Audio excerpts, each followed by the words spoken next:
이 내용적으로 생각을 하면 말도 안 되는 일들이 벌어진 거예요.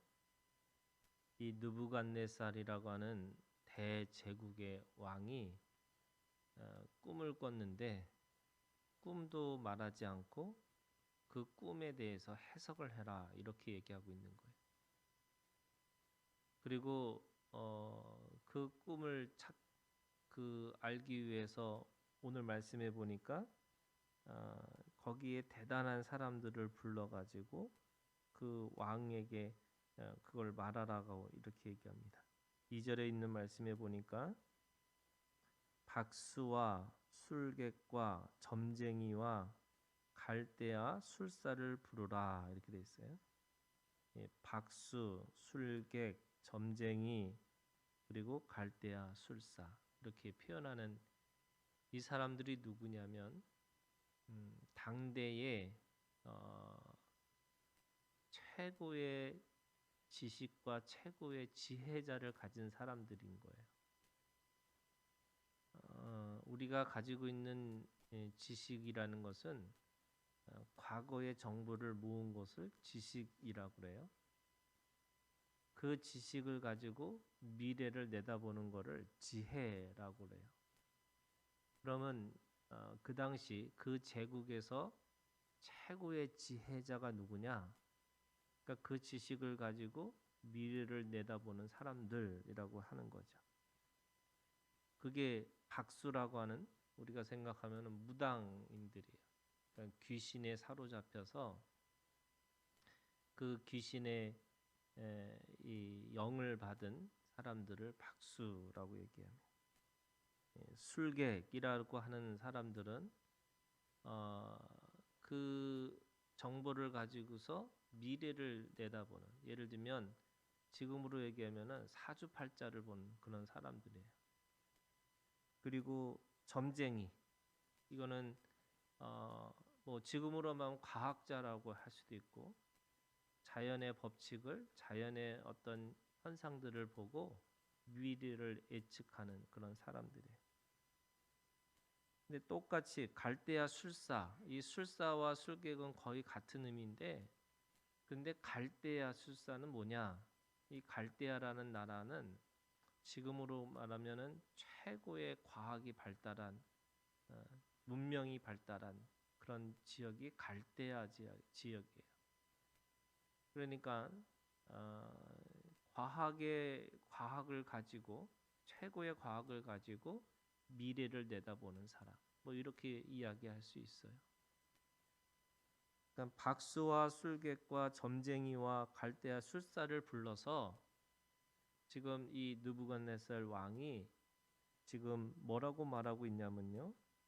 9절에 있는 말씀에 9절 마지막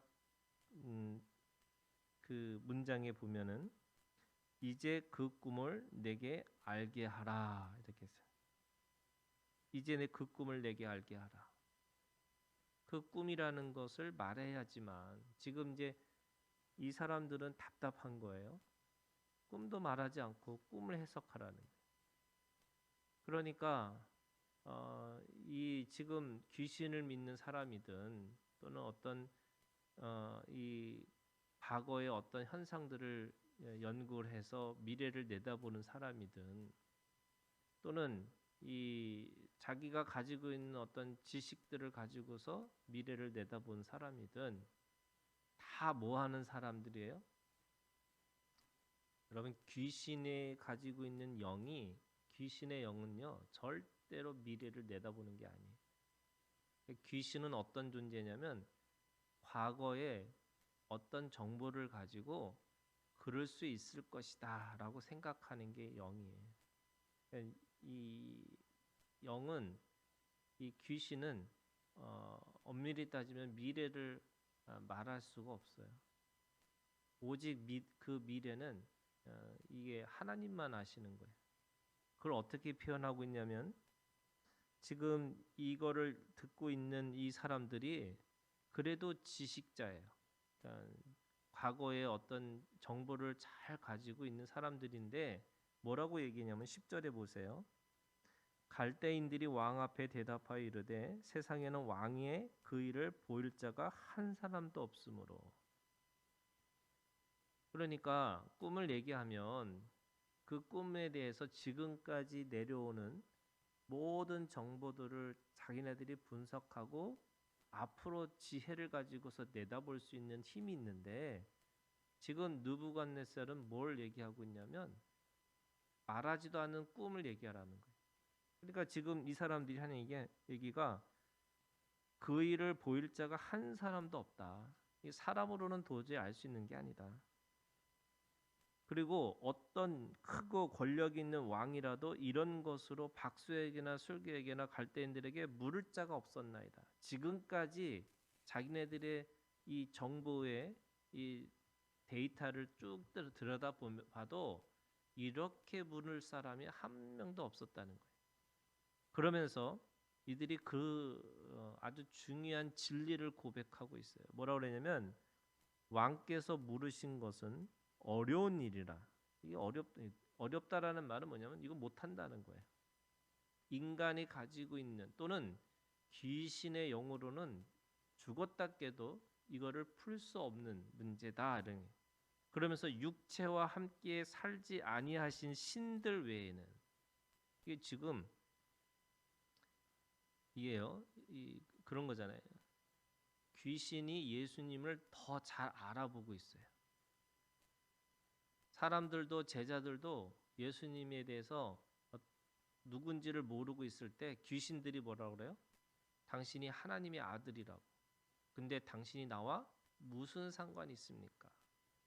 하나님의 아들인지를 알고 있어요, 귀신이. 그러니까 지금 이 사람들도, 이방의 지식인들도 뭘 알고 있냐면 이거는 이 육체와 함께 살지 아니하는 신들, 다시 말해서 살아있는 신이에요.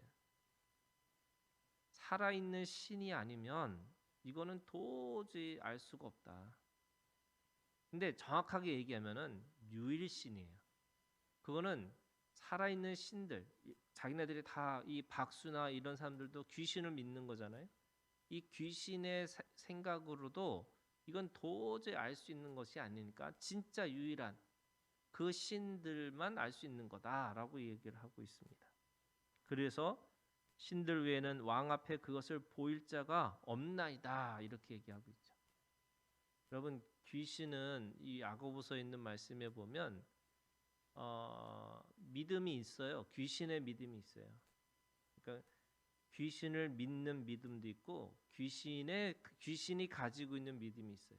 그 야고보서에 있는 말씀에 뭐라고 그러냐면 귀신도 하나님이 한 분인 줄 알고 떤다는 거예요. 그러니까 하나님이 누구인지, 하나님이 진짜 살아있는 신이 누구인지를 알고 있어요, 귀신은. 그런데 무슨 이 귀신이 가지고 있는 믿음의 약점이 뭐냐면요, 하나님하고 아무 상관없다는 거예요. 그러니까 하나님하고 교제하지 않아요. 그래서 지금 똑같아요. 이 박수나 술객과 점쟁이와 갈대아 술사들은 하나님을 알고 있는 거예요. 이거는 진짜 살아있는 신밖에 알 수가 없다. 그런데 그거를 알고 있는 것은 대단한 거잖아요. 그런데 대단한 것에도 불구하고 이들은 하나님을 믿지 않고 있는 거죠. 그게 지금 차이가 그런 거예요.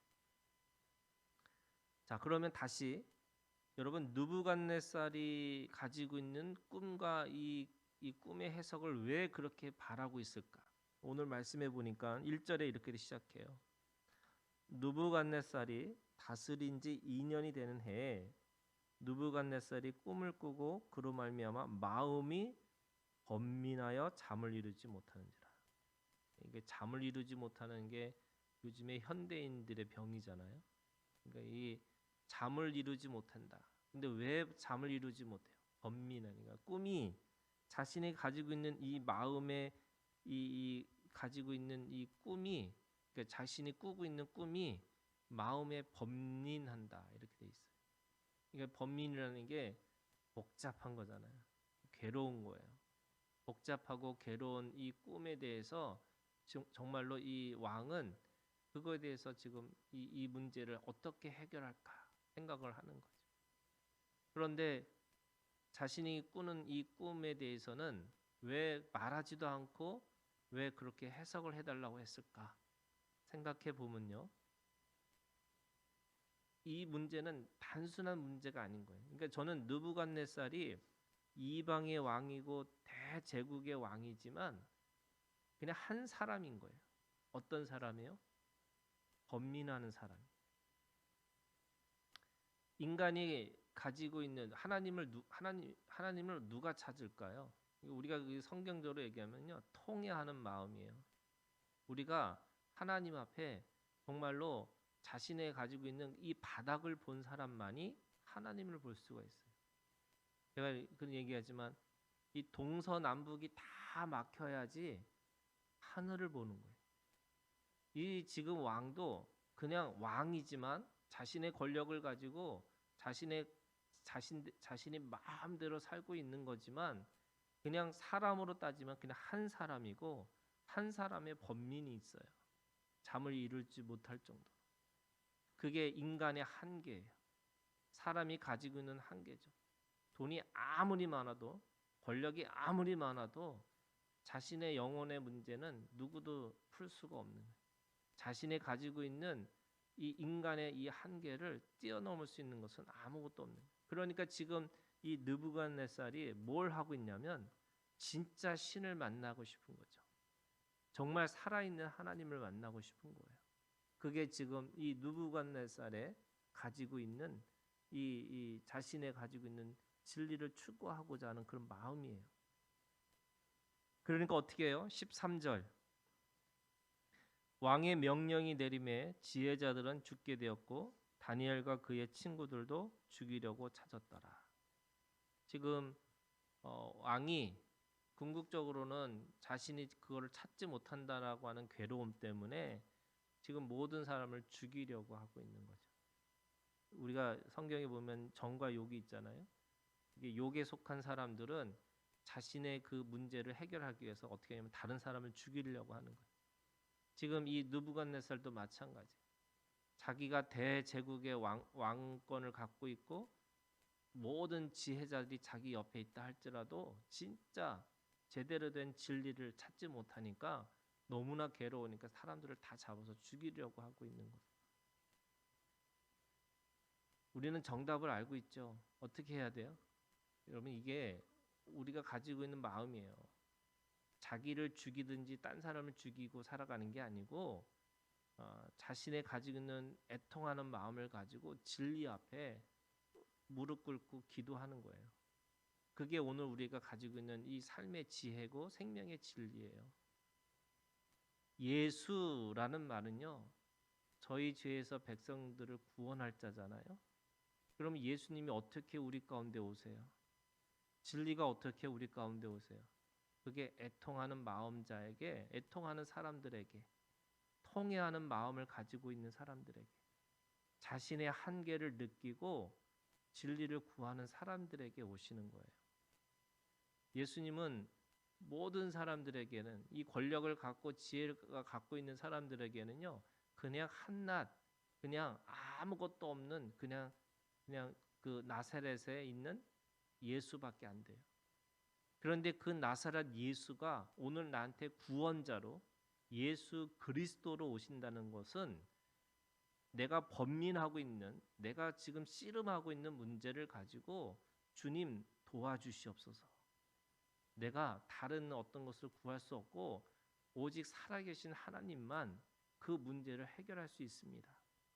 내 인간이 가지고 있는 내가 물질도 갖고 있고 내가 힘도 갖고 있고 뭐도 갖고 있다는 것으로 내가 해결할 수 있는 게 아니고 내가 주님 앞에 통회하는 마음을 가지고 주님 나를 도와주시옵소서.